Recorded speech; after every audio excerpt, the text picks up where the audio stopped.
Жетіген аспабының тарихы. Баяғыда бір қарияның 7 ұлы болыпты. Бір жылы елге зобалаң келіп, ұлдары өмірден өтеді.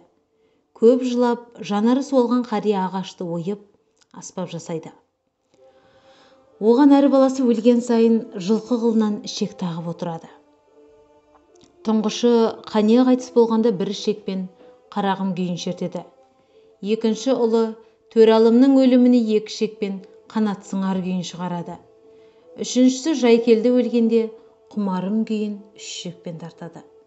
Төртінші ұлы Бекенге 4 ішекпен от сөнер деген жоқтау шығарады. Бесіншісі Хауастың қайғысына бақыт көшті деген күй арнайды. Алтыншысы Жұлдыздарға ажал жеткен кезде күн тұтылды деген күй туады.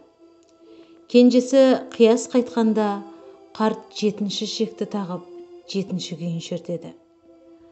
Қарттың 7 ұлын жоқтап жасаған аспабын ел Жетіген деп атап кетті. Ал оның ұлдарына арнап шығарған күйлері Жетігеннің 7-еуі деген атпен ел арасына тараған екен.